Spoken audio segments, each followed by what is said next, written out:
और नमस्कार, जय हिंद दोस्तों। कैसे आप सभी? तो आप सभी का स्वागत करता हूं फिर से एक बार भूपेंद्र सर ब्लॉग में। दोस्तों, हिस्ट्री के कुछ शानदार प्रश्न लेकर आया हूं। एक छोटी सी वीडियो है आपके लिए और ये शानदार हिस्ट्री के प्रश्न हैं। देखना कैसे लगे आपको ये प्रश्न, जरूर बताना।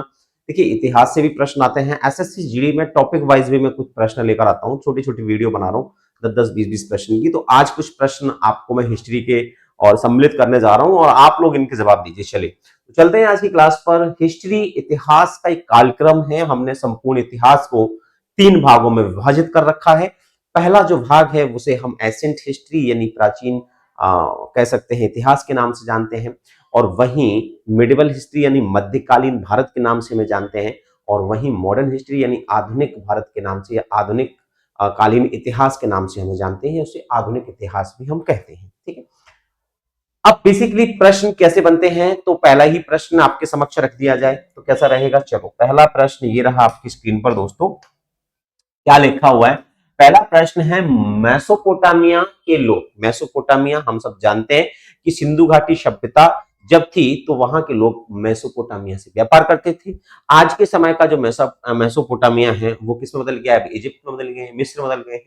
ठीक है, तो लोग सिंधु घाटी हड़प्पा के लोगों को कुछ नाम से बुलाते थे। तो मेसोपोटामिया में जब हम व्यापार करने जाते थे तो वहां के लोग सिंधु घाटी सभ्यता के लोगों को, यानी जो सिंधु घाटी सभ्यता है जो कि सिंधु नदी के आसपास विकसित हुई थी, ठीक है, बहुत ही प्राचीन सभ्यता माने में तो अतिशयोक्ति नहीं होगी, तो उन लोगों को क्या बुलाते थे? मगान कहते थे, उनको दिलमुन कहते थे, उनको मेलुहा कहते थे, या उनको शिडन कहते थे। अच्छा प्रश्न है, आ सकता है, कोशिश करेंगे ऐसे प्रश्नों को अगर आते हैं तो उनको हम करें, क्योंकि ये प्रश्न सच में आपके लिए लाभदायक। तो ध्यान रखना दोस्तों, उनको कहते थे मेलुहा। क्या कहते थे? मेलुहा कहते थे। विकल्प ऑप्शन सी आपका सही उत्तर हो जाएगा। दूसरा, अगर प्रश्न आ जाए कि हड़प्पा सभ्यता में लोथल बंदरगाह कहां स्थित थे, ध्यान रखना, हड़प्पा सभ्यता की प्रमुख बंदरगाहों में लोथल का नाम बहुत फेमस है, जो कि पड़ता है गुजरात में। कहां पड़ता है दोस्तों? गुजरात राज्य में पड़ता है लोथल बंदरगाह। तो ये प्रश्न का भी आंसर क्या हो जाएगा? विकल्प ऑप्शन सी हो जाएगा। वहीं लिखा है, प्रसिद्ध गायत्री मंत्र किस वेद से लिया गया है? हम सब जानते हैं कि वेद जो है वो सबसे प्राचीन है, इनकी स्थापना भी काफी पुरानी हुई है। 4 वेद हैं हमारे इतिहास में, 4 वेदों का वर्णन है। ऋग्वेद है, उसके बाद आप देखेंगे तो यजुर्वेद है, उसके बाद सामवेद है, और अंत में सबसे जो लास्ट का था वो अथर्ववेद है। तो ध्यान रखना दोस्तों, प्रसिद्ध गायत्री मंत्र जो लिया गया है वो लिया गया है ऋग्वेद से। ठीक है, और गायत्री मंत्र जो है वो, हाँ, गायत्री शब्द जो है या गायत्री मंत्र जो है वो एक शब्दा नामक देवता के लिए वर्णित है। तो यहां पर विकल्प ऑप्शन ए हो जाएगा, ये ध्यान रख लेना। क्या हो जाएगा दोस्तों? विकल्प ऑप्शन ए हो जाएगा। ठीक है, अब इन तीनों के एक्सप्लेशन मैंने दिए हैं, तो चलो इनके एक्सप्लेशन भी पढ़ते हैं कि क्या क्या इनके एक्सप्लेशन है। शानदार तरीके से इसके एक्सप्लेशन दिए हुए हैं मैंने, अब देखते हैं। ठीक है, हाँ, देख सकते हो जैसे प्राचीन भारत उत्तर और संदर्भ में है।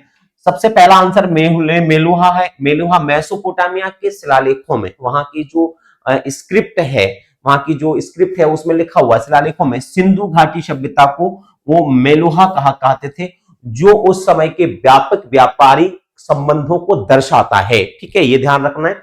दूसरा प्रश्न था कि भाई लोथल जो गुजरात मतलब जो बंदरगाह है वो किस राज्य में स्थित है, तो आंसर क्या हो जाएगा? गुजरात। अब पढ़ते हैं इसका डिस्क्रिमिनेशन।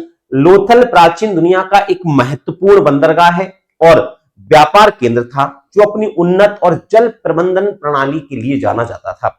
तीसरा प्रश्न था ऋग्वेद। हम सब जानते हैं गायत्री मंत्र ऋग्वेद के तीसरे मंडल से लिया गया है और यह भारतीय संस्कृति के सबसे पुराने और पवित्र मंत्रों में से एक है। तो कैसी लगी आपको इस प्रकार के मतलब आप इसकी डिटेलिंग भी ले सकते हो, साथ साथ में आप लोग प्रश्न भी। अब हम कुछ प्रश्न करते हैं। अब देखते हैं ये वाला प्रश्न क्या है। सबसे पहले देखेंगे आप चौथा प्रश्न है, अश्वघोष किस राजा के दरबारी कवि थे? अश्वघोष आप सब नहीं जानते हो शायद, लेकिन आपको ध्यान नहीं होगा तो बड़ी मुश्किल हो जाएगी, लेकिन कोई बात नहीं। अश्वघोष एक बहुत अच्छे कवि थे। इनके द्वारा बहुत सारी कविताएं लिखी गई, बहुत सारी रचनाएं लिखी गई थी, और मैं बताऊंगा आपको कि उन्होंने कौन सी रचना लिखी। लेकिन अश्वघोष किस राजा के दरबारी कवि थे? अशोक के, हर्ष के, कनिष्क के, या चंद्रगुप्त मौर्य के? ठीक है, एक प्रश्न ये हो गया, फटाफट से इसका आंसर दीजिएगा। दूसरा प्रश्न है, तराइन का प्रथम युद्ध 1191 में किसके बीच लड़ा गया था? मोहम्मद गौरी और जयचंद के बीच लड़ा गया था। मोहम्मद गौरी और जयचंद दोनों लिखे, पृथ्वीराज चौहान और मोहम्मद गौरी। बाबर और इब्राहिम लोदी, अकबर और हेमू। तो ध्यान रखना तराइन का प्रथम युद्ध पृथ्वीराज चौहान और मोहम्मद गौरी के बीच लड़ा गया था, यानी विकल्प क्या हो जाएगा, ऑप्शन ए हो जाएगा। चलो इसका और देख लेना एक बार, क्या रह गया, ये रह गया, हाँ इसका भी विकल्प सी हो जाएगा, कनिष्क। अब मैं इनके उस पर चलता हूं एनालिसिस पे, ठीक है। ये आप अगर देख सकते हो तो यहां पर एनालिसिस दिया हुआ है कि जो कनिष्क राजा हैं, अश्वघोष राजा कनिष्क के समकालीन दरबारी कवि थे। वे संस्कृत साहित्य और बौद्ध दर्शन के महान विद्वान थे, ठीक है, ये ध्यान रखना। कनिष्क जो है वो कुबड़े वंश के आते हैं, कड़े वंश होता है उसके हैं। पृथ्वीराज चौहान और मोहम्मद गौरी के बीच हुआ था पहला युद्ध, जिसमें पृथ्वीराज चौहान की जीत हुई थी और मोहम्मद गौरी हार गया था। पृथ्वीराज चौहान ने उसको माफ कर दिया और कहा कि अब लौट के कभी मत आना, चल भाग यहां से।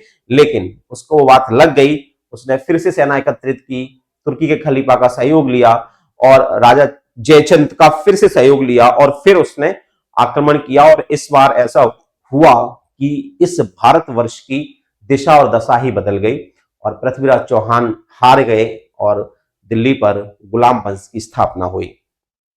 चलिए अगला प्रश्न, छठवां प्रश्न है कि पानीपत की पहली लड़ाई 1526 में बाबर ने किसे हराया था। तो हम सब जानते हैं कि पानीपत का युद्ध हुआ था 1526 में, जिसमें बाबर लड़ा था किससे, राणा सांगा से लड़ा था, नहीं। शेरशाह सूरी से लड़ा था, नहीं। हेमू से लड़ा था, नहीं। वो किससे लड़ा था, इब्राहिम लोदी, क्योंकि उस समय लोदी वंश स्थापित था। तो विकल्प ऑप्शन बी शांत हो जाएगा, इब्राहिम लोदी से लड़ा था।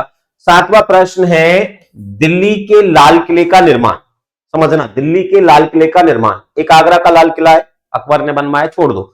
दिल्ली के लाल किले का निर्माण किसने करवाया था, शाहजहां ने करवाया था, विकल्प ऑप्शन सी। हाँ, अगर लिखा होता कि आगरे के लाल किले का निर्माण किसने करवाया था तो अकबर ने करवाया था, दिल्ली के लाल किले का निर्माण किसने करवाया था तो शाहजहां ने करवाया था, तो विकल्प ऑप्शन सी।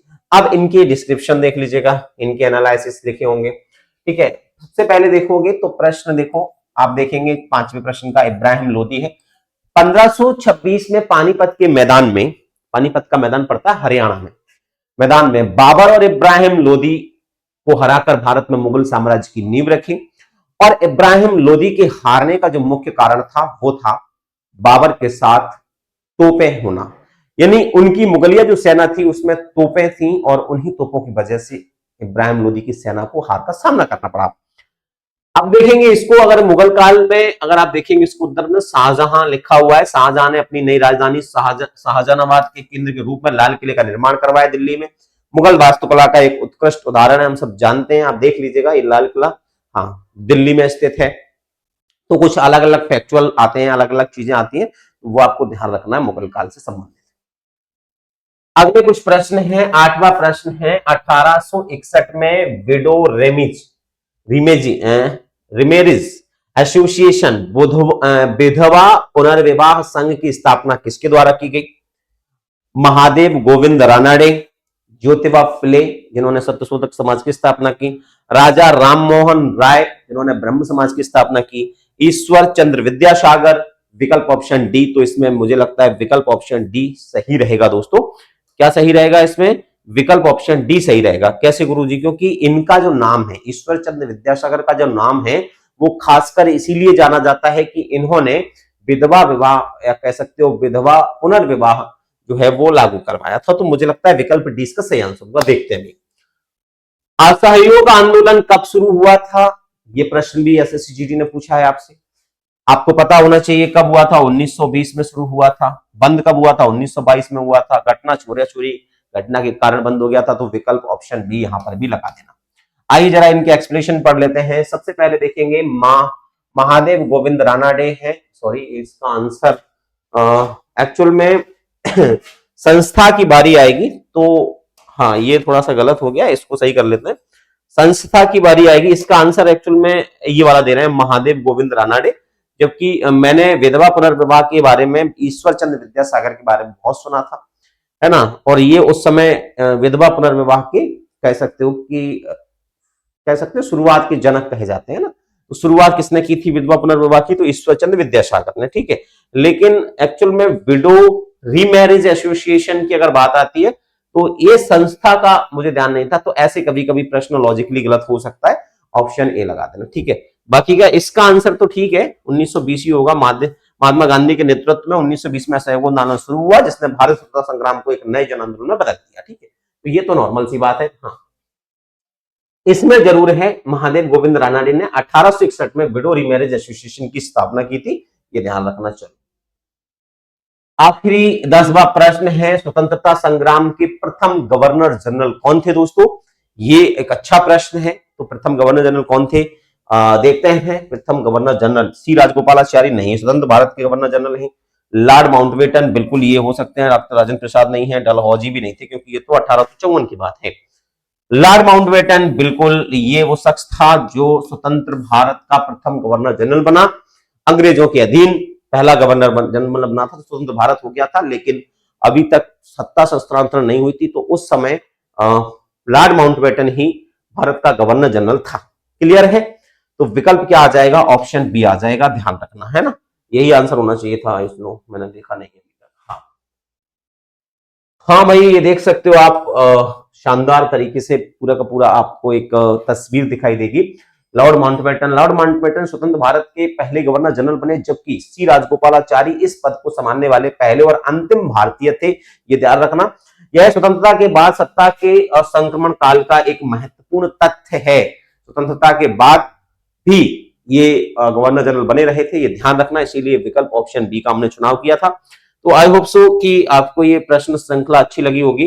ठीक है, तो हमने कुछ प्रश्नों का रिवीजन किया। जैसे ऐतिहासिक कालक्रम में हम देखें तो एसेंट में हम जाएंगे, मेहुला, सिंधु घाटी सभ्यता, ये एसेंट का प्रश्न हो गया। फिर क्लासिकल हो गया, कनिष्क साम्राज्य, अश्वघोष किस राजदरबार के कवि थे, और तराइन का युद्ध।